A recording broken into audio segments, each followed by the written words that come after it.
मैं आपसे शुरू करूंगा। ये बात सच है कि इस तरह के फॉल हमने कई बार देखे हैं, लेकिन इस बार के फॉल में हम एक चीज़ मिस कर रहे हैं सर। वो मिस कर रहे हैं कि देश के वित्त मंत्री को आके कुछ तो बोलना चाहिए सर। 10% एक महीने के अंदर टूट गया है मार्केट। हम मिस कर रहे हैं कि वो खबरें कहाँ गई जो पहले हम सुनते थे कि LIC आके बाय कर लेता है मार्केट को। वो हम खबरें मिस कर रहे हैं कि कोई तो मैक्रो इवेंट ऐसा घटे कि जो इस तरह के फॉल को, जो फ्री फॉल है, उसको थोड़ा बहुत रोके। सर एक बार आपका टेक। जी, वित्त मंत्री जी, प्रधानमंत्री जी शेयर बाजार के बारे में फ्लोर से कुछ टिप्पणी करे, ये अपेक्षा रखना मेरे ख्याल से अनिवार्य नहीं। ये मेरी सोच है, शायद मैं गलत हो सकता हूं। जब बाजार 10% ऊपर जाता है तभी आप उम्मीद करते हैं कि आप वित्त मंत्री जी, प्रधानमंत्री जी आकर के बोले नहीं नहीं हमने इतने बड़े काम किए हैं, इसके लिए बाजार 10% ऊपर गया। तो जब बाजार ऊपर जाता है तो हम ये प्रश्न नहीं पूछते हैं, तो बाजार नीचे जाता है तो ये प्रश्न क्यों पूछते हैं? मेरा प्रश्न सामने ही है, पहली बात। दूसरी बात, 10%, 15%, 20% अगर आपके पास करेक्शन झेलने की क्षमता नहीं है तो मेरे ख्याल से आपको आत्मचिंतन करना चाहिए कि क्या आपको शेयर बाजार में आना है या नहीं आना है, क्योंकि शेयर बाजार सभी जोखिमों के आदिन है। हम हमारे चैनल के माध्यम के द्वारा, 18 नाउ स्वदेश के द्वारा कई बार कहते हैं, हम अभियान चलाते हैं, लोगों को जागरूक करने का प्रयास करते हैं। तो ये सब प्रयास में हमारी एक सबसे बड़ी कोशिश ये भी रहती है कि हम लोगों को जानकारी दें कि शेयर बाजार किस प्राणी का नाम है। और अगर 10%, 12%, 15% झेलने की क्षमता नहीं है तो मेरे ख्याल से आप जाकर के फिक्स डिपॉजिट में रख दीजिए या फिर PPF में रख दीजिए, जहां पर आपको सुरक्षित रिटर्न भी मिलेगा और आपकी पूंजी की थोड़ी बहुत सुरक्षित परिस्थिति भी हो जाएगी। अब आते हैं शेयर बाजार के ऊपर। पहली दूसरी तिमाही के नतीजे हमने देखे, तीसरी तिमाही के नतीजे शुरू हुए पिछले हफ्ते से। TCS ने अपने नतीजों का आगाज किया और मुझे लग रहा है कि अब धीरे धीरे करके बड़ी मात्रा में सभी कंपनियां परिणाम लेकर के आएगी। 20 तारीख को राष्ट्रपति ट्रंप शपथ ग्रहण करेंगे और अपना कार्यकाल संभालेंगे ओवल ऑफिस में से। उनकी नीतियां क्या होगी वहां पर नजर होगी, और जैसे जैसे हम बजट के 1 फरवरी 2025 की जो तारीख है, शनिवार को, बजट के करीब जाते जाएंगे, वैसे वैसे उम्मीद, और हम ऑलरेडी पढ़ रहे हैं, देख रहे हैं, सुन रहे हैं क्या क्या उम्मीदें हैं वित्त मंत्री की तरफ से। तो ठीक है, थोड़ा बहुत देखिए हमारी आदत क्या हो गई थी डिम्पी जी, 2022, 24, 2022 में, 2023 में, मैं कैलेंडर की बात कर रहा हूं, 2024 जनवरी से सितंबर तक बहुत अच्छी तेजी देखने की हमें आदत पड़ गई थी। तो उस अच्छी आदत के साथ साथ एक अच्छी आदत ये भी होना चाहिए कि थोड़ा बहुत कंसोलिडेशन, मुनाफा वसूली की चपेट में बाजार आए, दायरेबंद कारोबार हो, तो ये मेरे ख्याल से ज्यादा अनिवार्य है। है कि 10 जनवरी को CCPA यानी कि सेंट्रल कंज्यूमर प्रोटेक्शन अथॉरिटी, उन्होंने और जानकारी मांगी है और ये मामला थोड़ा पुराना हो गया। लगातार हम देख रहे हैं कि कम से कम उस मुश्किल से निकल नहीं पा रही कंपनी।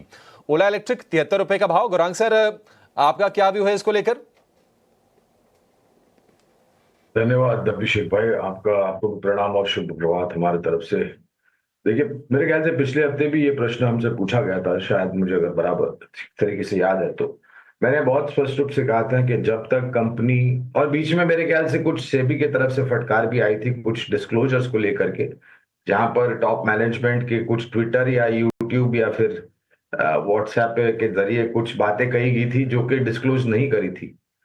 अब इस प्रकार की नादानी अगर आप करेंगे तो आपको हर्जाना तो भरना ही पड़ेगा। जहां तक बात है ओला इलेक्ट्रिक की, तो मुझे, जैसे मैंने पहले भी कहा था, कि कंपनी को बहुत सारी चीजें करनी पड़ेगी अपने आप को निर्णायक तरीके से स्थिरता लाने के लिए। पहले तो बैलेंस शीट पर आप उपभोक्ता ही कंप्लेंट जब 10,000 तक या उसके ज्यादा पहुंच जाती है, तब तक आपका बाल भी नहीं हिलता है, तो फिर आप किस प्रकार का कामकाज करते हैं, जबकि आप वाहन उत्पादन बनाने वाले क्षेत्र में कामकाज करते हैं। तो हमारी राय थी IPO के समय पर लंबी अवधि के लिए निवेश करने की, और लंबी अवधि का मतलब ओला इलेक्ट्रिक के लिए होता है कम से कम मेरे ख्याल से 2-2.5 साल। मैं उम्मीद रखता हूं कि बाकी सब चीजों पर ध्यान न देते हुए ज्यादा ध्यान ये उपभोक्ता की जो शिकायत है उस पर करें, और जो भी निर्णायक तरीके से इस परिस्थिति से बाहर निकलने का प्रयास करना है वो करें। ठीक है, ओला इलेक्ट्रिक को लेकर ये व्यू। और शेयर जिसमें हाल फिलहाल हम गिरावट देख रहे हैं, लेकिन एक खबर पॉजिटिव आई है और थोड़ा ना बजट से लिंक करके वो शेयर को देखना चाहिए, क्योंकि वो रिन्यूएबल स्पेस से जुड़ी कंपनी है। वारी एनर्जी 792 करोड़ रुपए में एनएल ग्रीन पावर का अधिग्रहण किया है वारी एनर्जी ने। 1500 रुपए के आसपास का आईपीओ प्राइस था। आई थिंक ये पिछले साल अक्टूबर नवंबर की लिस्टिंग है वारी एनर्जी की। गौरांग सर, आपसे व्यू जानना चाहेंगे, ये इस खबर को आप कैसे देख रहे हैं और थोड़ा लंबा व्यू दीजिए, क्योंकि सोलर पे, रिन्यूएबल पे हम उम्मीद करके चल रहे हैं कि बजट में थोड़ा विशेष ध्यान रहेगा।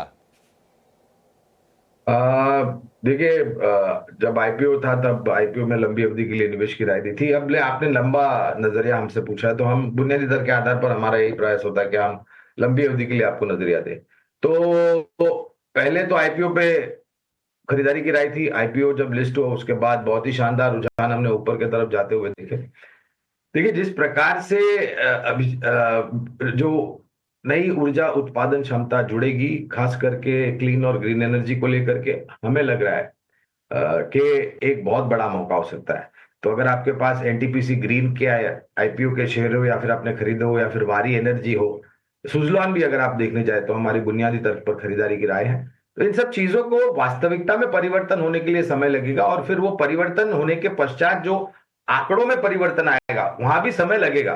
तो आपके पास 3-6 महीने की समय सीमा नहीं होनी चाहिए, कम से कम साल, 1.5 साल, 2 साल की समय सीमा होनी चाहिए।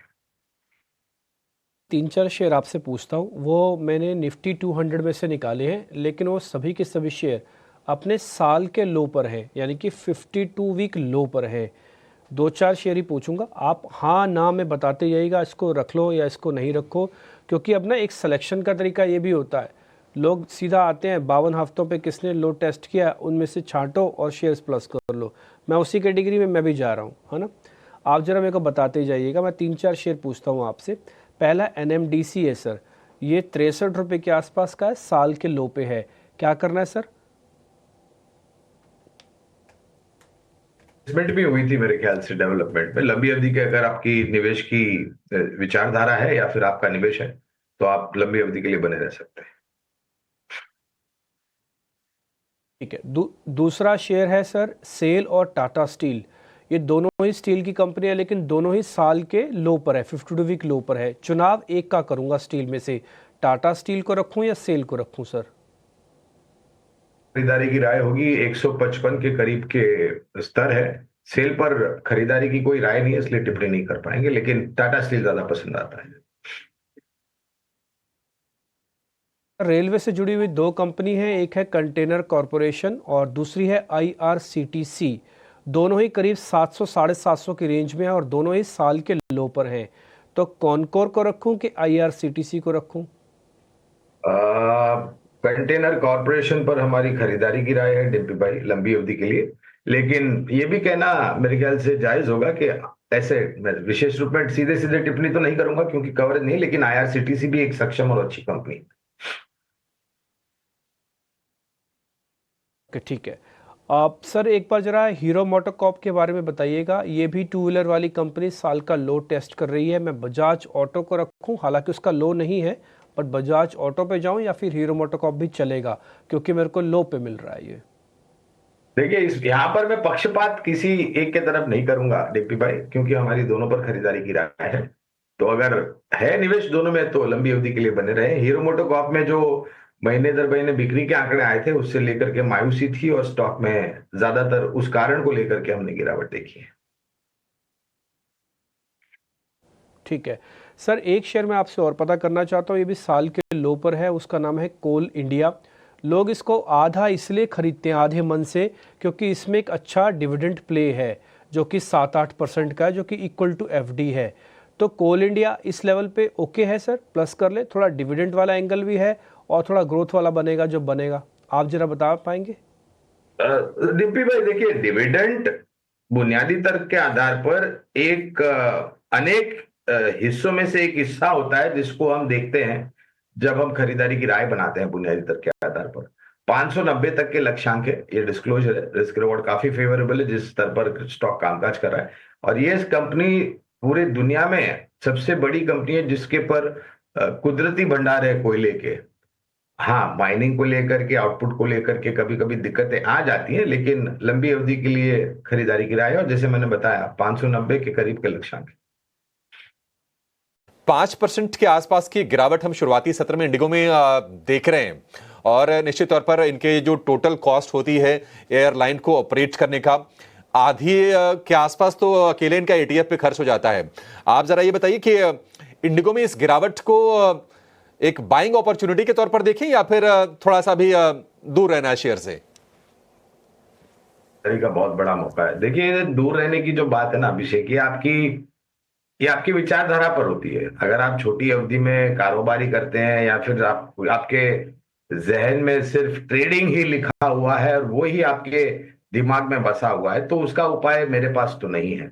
लेकिन हाँ, अगर आपके पास निवेश की विचारधारा है, एक एक बहुत ही साधारण सा और बहुत ही मासूम सा प्रश्न पूछूंगा। जब 25,000 और 26,000 में आपको निफ्टी अच्छा लग रहा था कुछ महीने पहले, तो आज जब अगर 23,300 या 23,000 के भी स्तर देखते हैं हम, तो आपको फिर निवेश की दिमाग में बात आती क्यों नहीं है? मेरे ख्याल से आपको आनी चाहिए। और मैं हमेशा ये कहता हूं कि गिरते हुए बाजार में, ये मगर लंबी अवधि की मैं बात कर रहा हूं, कि अगर आपके पास गिरावट आती है बाजार में और आपको अगर स्टॉक खरीद से, आपने जो पहले खरीद किया है वहां से 5-10% नीचे मिलते हैं, तो आपको जरूर विचार करना चाहिए कि आपको अपना निवेश बढ़ाना चाहिए। 4,700 के आसपास के लक्ष्यांक है इंटरग्लोब एविएशन पर। और ये जो बढ़ते हुए कच्चे तेल के और एटीएफ के जो दाम है, ये हमें और आपको तो रियायत बिल्कुल नहीं मिलती अभिषेक भाई। हमें तो जितनी टिकट के दाम होते हैं वो भरने पड़ते हैं, और वो बहुत ही आसानी से ये लोग अपने टिकट के दाम बढ़ा देते हैं। तो इनको मेरे ख्याल से किसी भी तरह का हर्जाना नहीं भरना होता है अगर एटीएफ में उछाल आता है। Thanks sir, good morning. बड़ा ही ट्रिकी, बड़ा ही कॉम्प्लिकेटेड बाजार होता जा रहा है, क्योंकि हर दिन अगर देखें एफआईएस की बिकवाली के आंकड़े आते हैं और उसके ठीक बाद बाजार जो है पिछले सेशन से भी ज्यादा बिकवाली दिखाता है।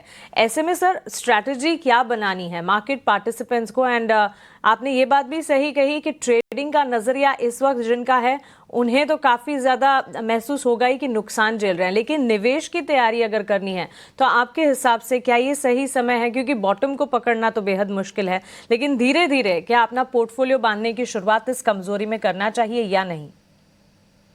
धन्यवाद मानसी, आपको भी प्रणाम और शुभ प्रभात हमारी तरफ से। तो आपने कहानी का सिर्फ एक ही पहलू बताया कि विदेशी संस्थागत निवेशक बिकवाली कर रहे हैं। शुक्रवार को अगर मेरी याददाश्त ठीक है तो जो मात्रा में विदेशी संस्थागत निवेशकों ने बिकवाली की थी, उससे ज्यादा मात्रा में स्थानीय संस्थागतों ने खरीदारी की थी। और ये सिलसिला निरंतर अगर आप देखें तो मेरे ख्याल से 1 अक्टूबर से चलता आ रहा है। हाँ, अगर आप कुल मिलाकर के समीकरण करें तो शायद विदेशी संस्थागत निवेशकों ने बहुत मामूली थोड़ा बहुत ज्यादा बेचा होगा जितना खरीदारी स्थानीय संस्थागत निवेशक ने की है। क्या खरीदारी करने का सही समय है? मानसी, मेरे ख्याल से आपको ना तो समय नापना चाहिए और ना ही ये देखना चाहिए कि मैं क्या दाम पे खरीदता हूँ, क्या ये सही दाम है, क्या ये सही समय है। क्योंकि जब कभी भी आप ये करने लगते हैं तो आप एक बहुत बड़ा सुनहरा मौका जो है मार्केट में निवेश करने का, वो चूक जाते हैं। तो मेरी राय ये रहेगी कि आप उतावलापन मत कीजिए, शुरुआत कीजिए, धीरे धीरे करके बढ़ाते जाए अपना निवेश। और ये जो हम नीचे के तरफ के दायरे देख रहे हैं, ये मेरे ख्याल से कहीं ना कहीं तो जाकर के थमेगा। अब वो यहाँ थमता है या यहाँ से और 3-4% बाजार नीचे जाता है तब थमता है, ये तो देखने वाली बात है। लेकिन हाँ, मुझे लग रहा है कि अगर आपके पास लंबी अवधि की विचारधारा है और आपके पास निवेश लायक पूंजी है, तो मेरे ख्याल से आपको निवेश करना की शुरुआत जो है वो करना चाहिए। Absolutely, thanks for that Gaurang sir. और यस, ये गिरावट का सिलसिला कहीं ना कहीं जाकर तो थमेगा और इस गिरावट पे अपने पोर्टफोलियो को बनाने की कोशिश ज़रूर करनी चाहिए और अपने एपेटाइट, अपनी कैपेसिटी के हिसाब से ही, लेकिन निवेश की शुरुआत ज़रूर